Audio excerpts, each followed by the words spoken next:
UDF government 102 സീറ്റിന്റെ ഭൂരിപക്ഷത്തിൽ വിജയിച്ചതിന്റെ ആഹ്ലാദത്തിൽ Kerala motor employees association INTUC Vadakara taluk കമ്മിറ്റിയുടെ ആഭിമുഖ്യത്തിൽ വടകരയിലെ INTUC പ്രവർത്തകർ സംയുക്തമായി പുതിയ ബസ് സ്റ്റാൻഡിൽ വെച്ച് ലഡു വിതരണം നടത്തി. LDF ഗവൺമെന്റിന്റെ ഭരണമാറ്റം ആവശ്യമാണെന്ന് കേരളത്തിലെ വോട്ടർമാർ തീരുമാനിച്ചതിലാണ് UDFന് 102 സീറ്റ് കിട്ടിയത്. VD സതീശൻ മുഖ്യമന്ത്രിയായതിൽ INTUC പ്രവർത്തകർ വളരെയധികം സന്തോഷിക്കുന്നുണ്ട്. സത്യപ്രതിജ്ഞ തിങ്കളാഴ്ച രാവിലെ 10 മണിക്ക് സെൻട്രൽ സ്റ്റേഡിയത്തിൽ നടക്കുകയാണ്.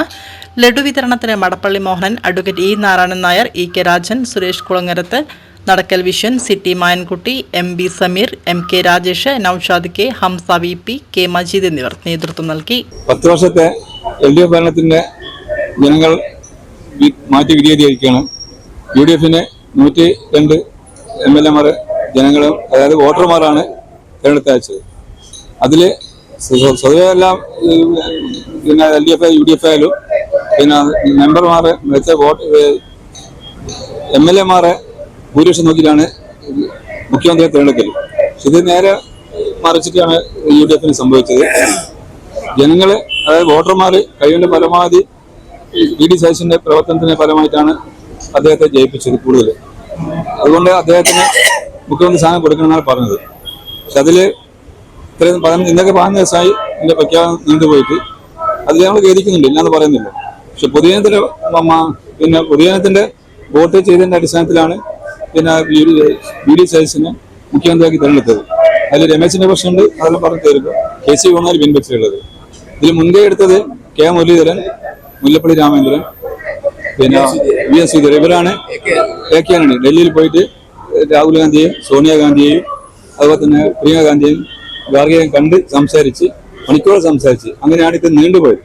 അതിൽ വോട്ട് ചെയ്ത എല്ലാ വോട്ടർമാർക്കും അതുപോലെ തന്നെ ഈ തൊഴിലാളികൾക്കും എല്ലാവിധ ആശംസകളും നേരുന്നു.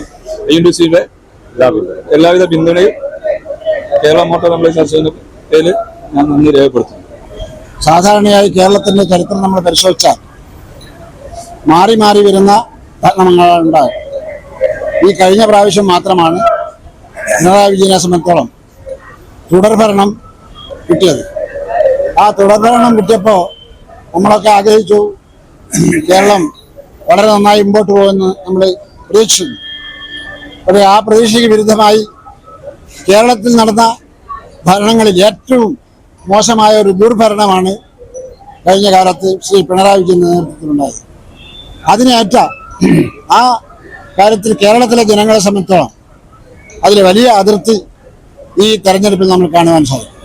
കാരണം ജനങ്ങൾ ഒറ്റക്കെട്ടായി വോട്ട് ചെയ്യുക എന്നത് ഏറ്റവും പ്രധാനപ്പെട്ട ആയുധമാണ് എന്ന് കണക്കിലെടുത്തുകൊണ്ട് ജനങ്ങൾ ഒറ്റക്കെട്ടായി പിണറായി വിജയന്റെ സർക്കാരിനെ പുറത്താക്കുകയാണ്. ഇങ്ങനെ ഒരു സംസ്ഥാനത്തിനുമുണ്ട് എന്ന് എനിക്ക് തോന്നുന്നില്ല. കാരണം അത്ര വെറുപ്പായിരുന്നു ശ്രീ പിണറായി വിജയനോട്.